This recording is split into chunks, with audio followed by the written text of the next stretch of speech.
Hello viewers, अस्सलाम वालेकुम। तो आज आपको भाई दोबारा आपके सामने एक नई वीडियो में हाजिर है। तो जिस तरह के आप लोगों को पता है कि हमने एक व्हाट्सएप की कम्युनिटी टाइप बनाई हुई है जहाँ पर मुख्तलिफ़ किस्म के लोग हैं।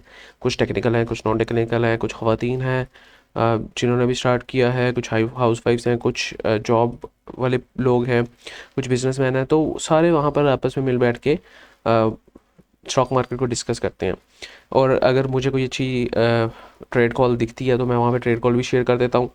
और ऑल इन ऑल एक प्रॉपर आप लोगों के लिए एक बेनिफिशियल ग्रुप हो सकता है एक दूसरे की मदद करने के लिए। प्लस अगर दूसरी चीज़ हम देखें, अगर आप सिर्फ कॉल्स के लिए ग्रुप्स को ज्वाइन करते हैं तो ये ग्रुप आपके लिए नहीं है। यहाँ पर आपको रोज़ कोई कॉल्स नहीं मिलेंगी मेरी तरफ से। ऑल दो अगर कुछ लोग शेयर करना चाहें वो कर सकते हैं, लेकिन मेरी तरफ से कुछ कॉल्स डेली नहीं मिलेंगी। जो मुझे अच्छी लगेगी कॉल वो मैं शेयर कर दूंगा फ्री ग्रुप में। तो मकसद उस ग्रुप का सिर्फ ये है कि आप लोग आपस में मिल बैठें और स्टॉक मार्केट को डिस्कस करें, और जो जिन लोगों को स्टॉक मार्केट आइडिया है उनसे फ़ायदा हासिल करें, और जिन लोगों को जो लोग अभी नए हैं उनके लिए लर्निंग का पर्पस हो। तो अगर आपने ज्वाइन नहीं किया तो ग्रुप का लिंक डिस्क्रिप्शन में मेंशन है, आप लोग ज्वाइन कर सकते हैं। अ, तो इंशाल्लाह आप लोगों के लिए ये बेनिफिशियल ही होगा।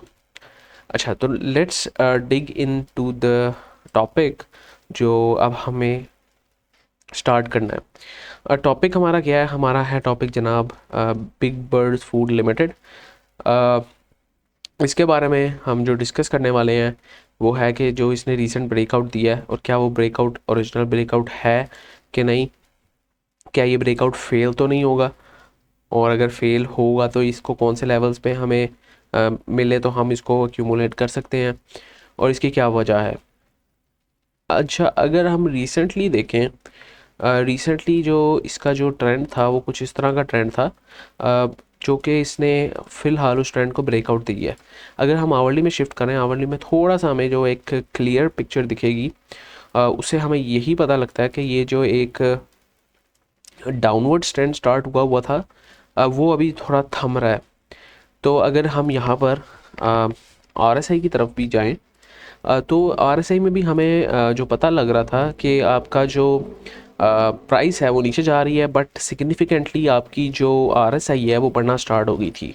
जिसका मतलब ये था कि आपके पास बुलिश डाइवर्जेंस आ गई थी, और उसका मतलब ये होता है कि आपका जो ट्रेंड है वो रिवर्स होने लगा है। इसका एक चांस होता है, कन्फर्मेशन नहीं, चांस होता है। तो दूसरी चीज़ ये थी कि हमें जो एक्यूमुलेशन देखने को मिली थी, यहाँ पर हाई वॉल्यूम्स लगना शुरू हो गए थे। यहाँ पर भी हमने देखा 3.5 मिलियन, 3.2 मिलियन, और यहाँ पर हमें अच्छे वॉल्यूम्स दिखे। तो अगर इसकी थोड़ी सी वजह मैं आपको बताने की कोशिश करूँ, although I could be wrong, लेकिन शायद वो हमें एक बेटर पिक्चर दे दे। तो अगर मैं आपको कोशिश करूँ दिखाने की, तो जो बिग बर्ड फूड्स लिमिटेड था आपका, उसने कोई अनाउंसमेंट की थी, अ,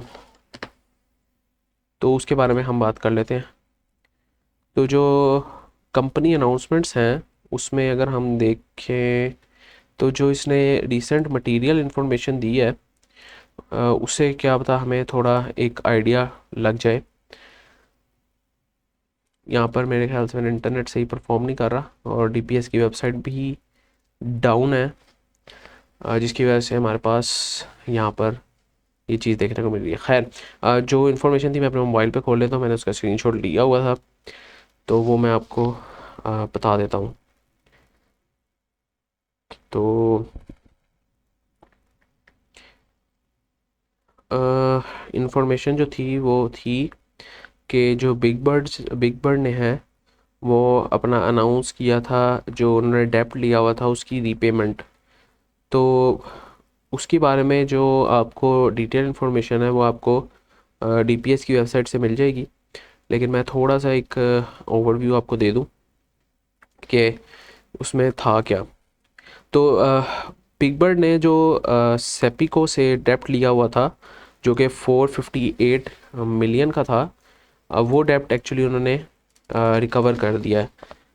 तो जिसकी वजह से हमें जो है ये देखने को मिला है। अगर यहाँ पर मैं सर्च करूँ बिग बर्ड फूड रीपेज 458.54 मिलियन डेब्ट टू सेपिको, तो इन्होंने कोई डेब्ट लिया हुआ था जिसकी उसने रीपेमेंट कर दी है अब।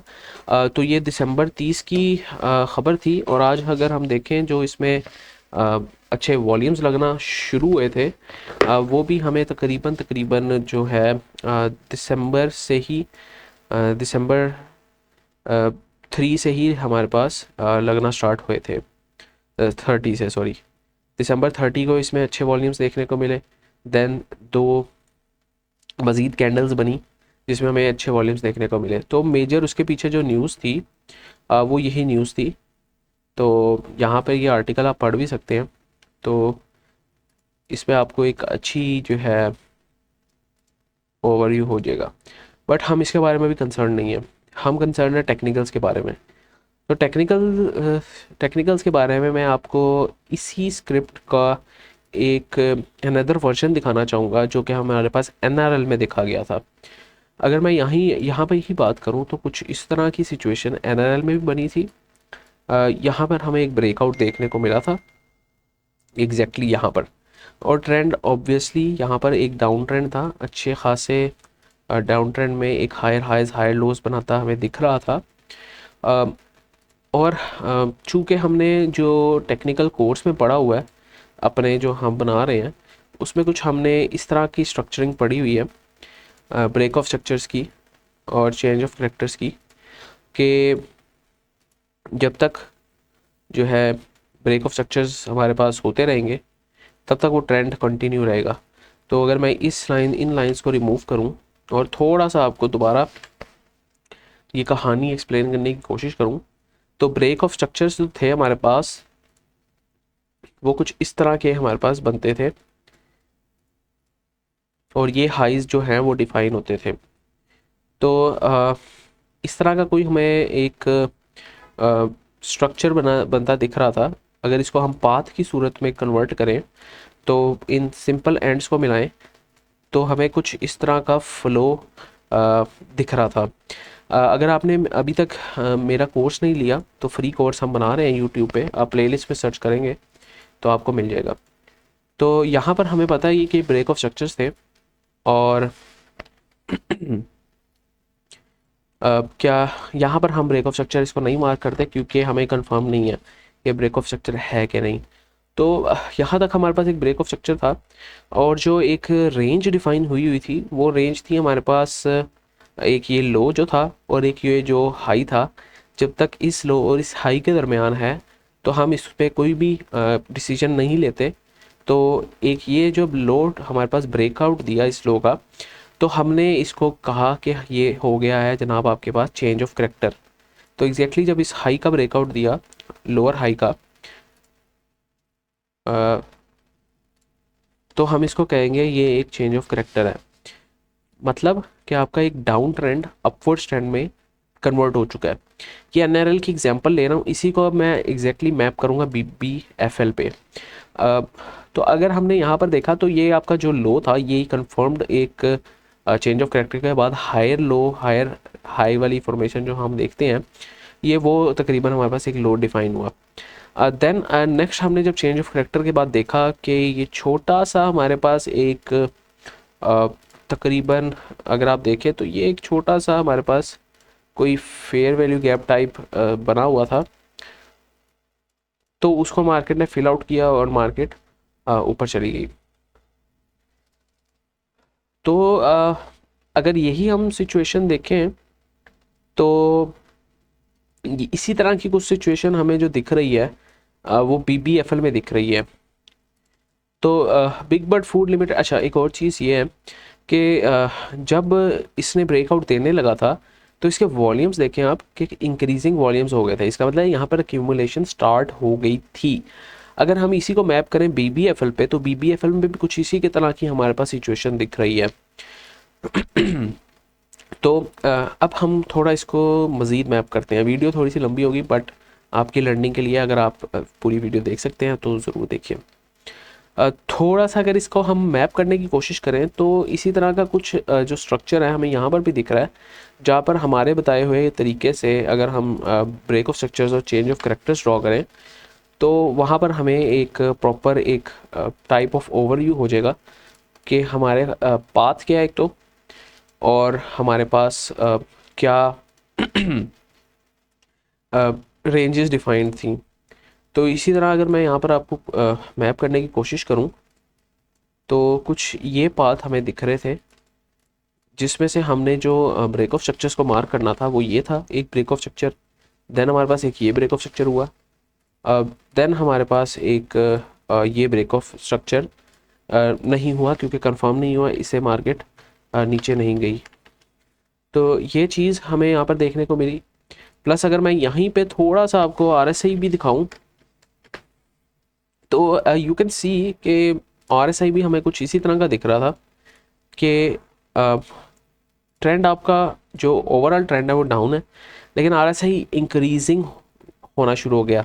एग्जैक्टली आप अगर इस रेंज में देखें कि इस रेंज में RSI प्राइस कंसोलिडेट कर रही है लेकिन RSI इंक्रीज कर रहा है, तो एक अर्ली इंडिकेशन हो गई थी कि ये प्राइस यहाँ से ब्रेकआउट देगी और एक अच्छा ब्रेकआउट देगी।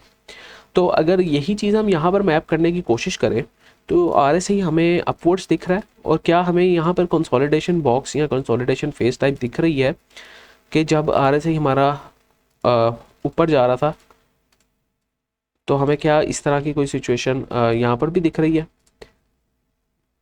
तो यहाँ पर हमें कुछ इस तरह की सिचुएशन दिख रही है।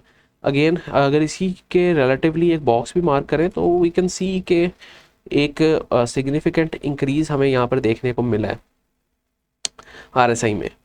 तो एक अर्ली इंडिकेशन है कि यहाँ पर एक ट्रेंड रिवर्स होने लगा है। वॉल्यूम्स भी अगर हम देखें तो वॉल्यूम्स भी हमें इंक्रीजिंग वॉल्यूम्स लगना स्टार्ट हो गए हैं। तो अगर यहीं पे हम देखें तो यहाँ पर हमारे पास कोई एक, अगर मैं इसी को रेंज कंसिडर करूँ कि ये एक इसी को अगर हम यहाँ से जब इसने ब्रेक ऑफ स्ट्रक्चर दिया था तो ये एक लो डिफाइन हुआ था और एक ये हाई डिफाइन हुआ था, तो ये हाई तोड़ना इसके लिए लाजमी था, तो इसको हम अपवर्ड्स ट्रेंड में कंसिडर करते हैं। तो हाई इसके लिए तोड़ना लाजमी था। तो अब हमारे पास क्या सिचुएशन बनती है, तो यहाँ पर जब इसने हाई तोड़ा तो इसको हम चेंज ऑफ करेक्टर कहेंगे। तो अब इसको हम स्मार्ट मनी में इस तरह कहेंगे। दूसरी चीज़ अगर मैं यहाँ पर आपको थोड़ा सा डिफरेंटली दिखाने की कोशिश करूँ कि ये एक ट्रेंड लाइन थी जो कि हम इसको ग्रीन से मार्क कर देते हैं। तो ये जब एक ट्रेंड लाइन ब्रेक हुई थी, कुछ लोग इसको इस तरह मार्क करेंगे, कुछ लोग इसको बिल्कुल इस तरह चिपका के मार्क करेंगे। तो ट्रेंड लाइन जब ब्रेक हुई थी तो जो लोग ये सिंपल ट्रेंड लाइन के कॉन्सेप्ट्स को ट्रेड करते हैं, इस एग्जैक्ट ब्रेकआउट पे ट्रेंड लाइन के उन्होंने कुछ इस तरह की लॉन्ग की पोजीशन खोली होगी। तो टारगेट्स उनके जो है ऑब्वियसली इस हाई तक के होंगे, या फिर इस हाई के होंगे या इस हाई के होंगे, और जो एसएल उनका रहा होगा वो ट्रेंड लाइन के नीचे या फिर इस कैंडल का रहा होगा या फिर इस लो का रहा होगा। तो हमने देखा कि वहाँ पर इनको ट्रैप किया गया। बट अगर हम थोड़ा सा इसको स्मार्ट मनी के कॉन्सेप्ट से देखने की कोशिश करें तो हमारी जो एंट्री वैलिडेट होती वो अभी वैलिडेट होती जब इसने यहाँ पर ब्रेकआउट दिया है।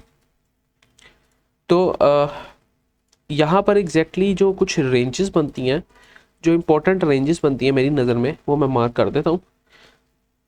हो सकता है कि मार्केट यहाँ पर टैप करे, हो सकता है कि ना भी करे। तो हमें क्या करना है, हमें यहाँ पर कुछ एंट्री तलाश करनी है। तो हमारा जो एसएल रहेगा, हमारा एसएल एग्जैक्ट इस लो का रहेगा जो इसने लो ऑलरेडी डिफाइन किया हुआ है। तो हम यहाँ पर एक लॉन्ग की पोजीशन एग्जैक्टली यहाँ पर खोल सकते हैं और इस लो का एसएल रख सकते हैं, क्योंकि वी नो कि ऑलरेडी यहाँ पर जो है स्वीप आउट हो चुकी है लिक्विडिटी, प्लस यहाँ पर एक मेजर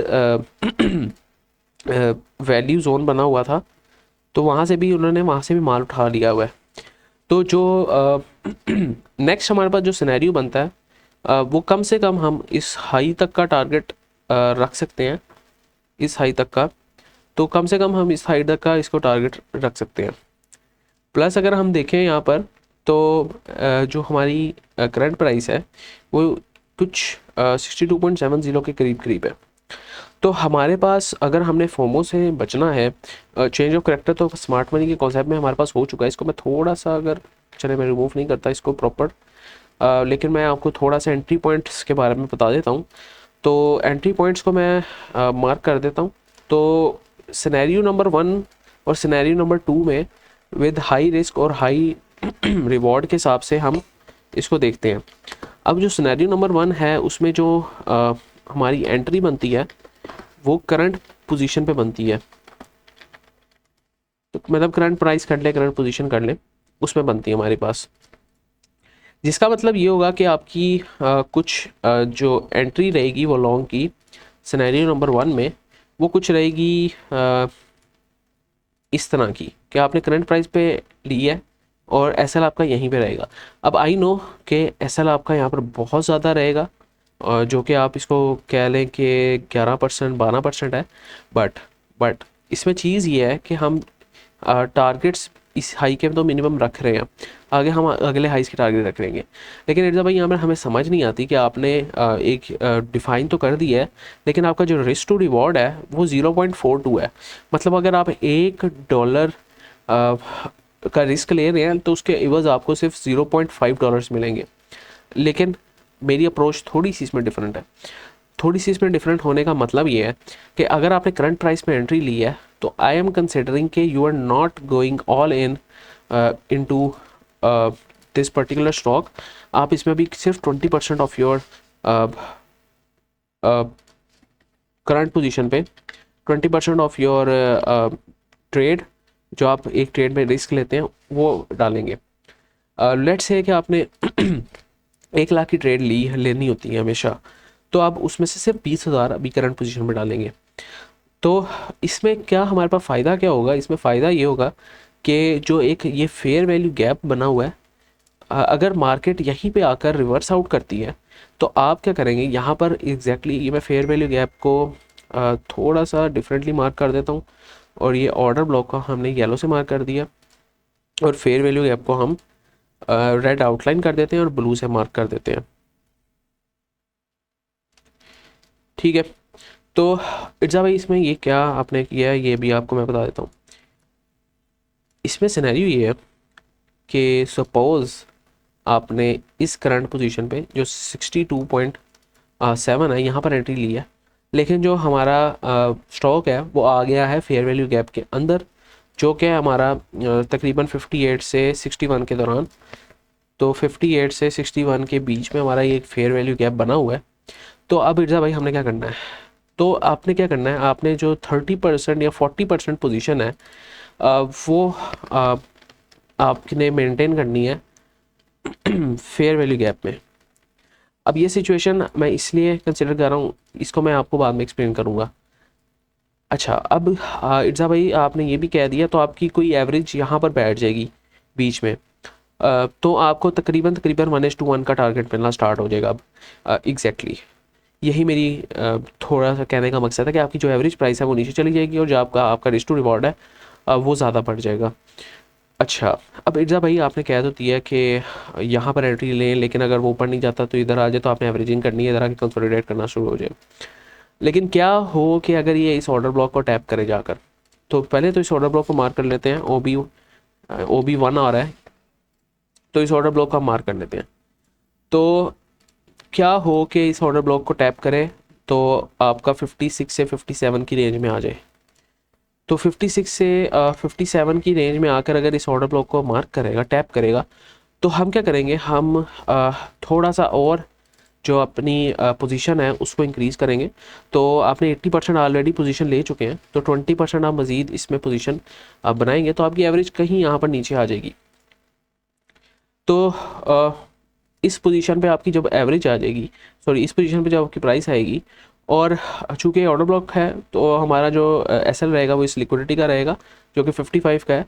तो हमारी जो रिस्क टू रिवॉर्ड बनना स्टार्ट हो जाएगा वो 1:1.7 मतलब 1:2 के बनना स्टार्ट हो जाएगा। मतलब कि अगर आपने $1 लूज़ करने की कैपेसिटी रख रहे हैं तो आपको उसके पास 1.7 $1.8 तक मिलेंगे।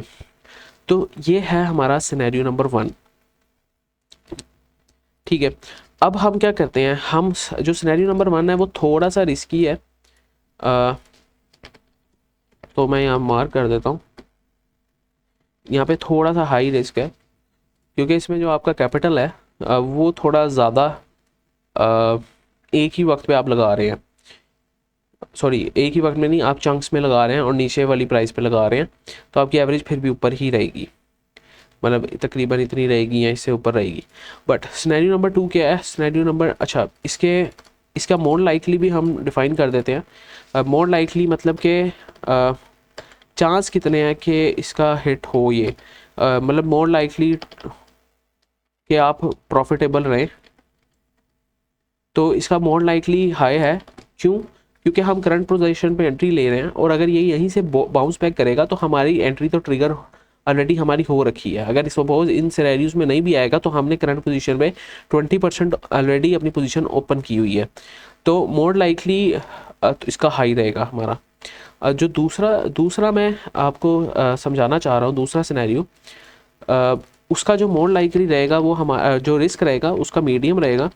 रिस्क तो हर ट्रेड में होता है लेकिन उसका थोड़ा रिस्क मीडियम रहेगा और इसका मोर लाइकली लो रहेगा, क्योंकि ज़रूरी नहीं है कि मार्केट आपकी ही बात माने। सिनेरियो नंबर 1 में हमने देखा, सिनेरियो नंबर 1 में हमने देखा कि हमारा यहाँ पर एंट्री थी, यहीं पे हमारे पास कुछ इस तरह की फॉर्मेशन हुई और हमने यहीं पे नीचे भी एंट्री हमने ली। लेकिन जो सिनेरियो नंबर 2 है वो आपका थोड़ा सा डिफरेंट रहेगा, क्योंकि हमने ऑप्टिमल पोजीशंस फाइंड आउट करनी है इसमें। तो हम इसमें लुकिंग फॉर ऑप्टिमल पोजीशंस हम इसमें कर रहे हैं।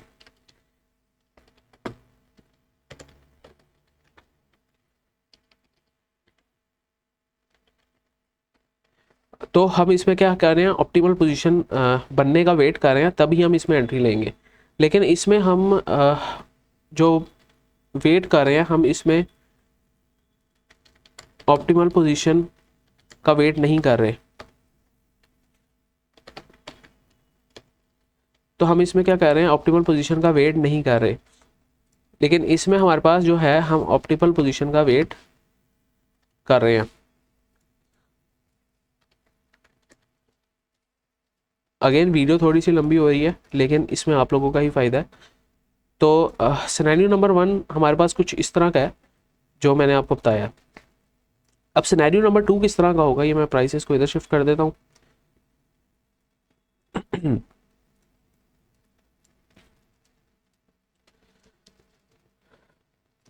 सही है। अच्छा, अब सिनेरियो नंबर 2 हमारे पास, उसमें रिस्क तो मीडियम होगा, मोर लाइकली का भी हमारे पास लो रहेगा, मोर लाइकली टू हिट कह देते हैं इसको, तो उसको लो कह देंगे, क्योंकि हमारे पास ज़रूरी नहीं है कि हमारी ऑप्टिमल पोजीशंस पे ही हमें एंट्री मिले।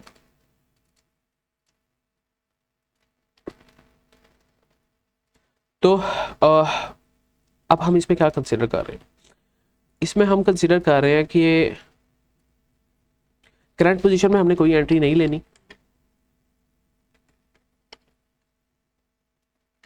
ठीक है, वेट फॉर ऑप्टिमल पोजीशन। तो हमें पता है कि जो ऑप्टिमल हमारे पास स्मार्ट मनी में पोजीशंस होती हैं वो फेयर वैल्यू गैप्स की पोजीशंस होती हैं या ऑर्डर ब्लॉक्स की पोजीशंस होती हैं। तो हम क्या करेंगे, जो अपनी 50% कह लें एंट्री जो है वो फेयर वैल्यू गैप में ओपन करेंगे और 50% हम ओपन करेंगे ऑर्डर ब्लॉक में। अब उसका सिनेरियो क्या बनेगा, उसका सिनेरियो ये बनेगा कि आपका जो एंट्री रहेगा वो आपने लॉन्ग की सपोज पोजीशन हमने ओपन की है थोड़ी सी फेयर वैल्यू गैप के अंदर कहीं यहाँ पर 50%, तो आपका जो रिस्क रहेगा ऑलरेडी वो रहेगा इतना और आपका जो रिवॉर्ड रहेगा वो भी इतना ही रहेगा। लेकिन सपोज़ के हमारे पास कुछ पोजीशन इस तरह की बनती है कि यहाँ पर कंसोलिडेट करके दोबारा ऑर्डर ब्लॉक में कंसोलिडेशन करता है, तो हमारा जो 50% एंट्री यहाँ पे होगी हम उसको 50% मज़ीद यहाँ पर भी शिफ्ट कर देंगे। तो जो टोटल हमारे पास जो रिस्क टू रिवॉर्ड अब बनेगा वो हमारे पास 1:3 तक का बनेगा, 1:3.5 का, जो कि 1:7.5 से थोड़ा सा ज़्यादा है।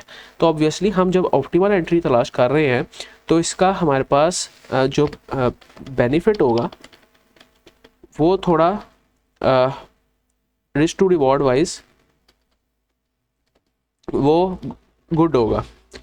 लेकिन इसमें जो हमारे पास नुकसान होगा, जो कि जिसको हम डीमेरिट कह सकते हैं, वो हमारे पास होगा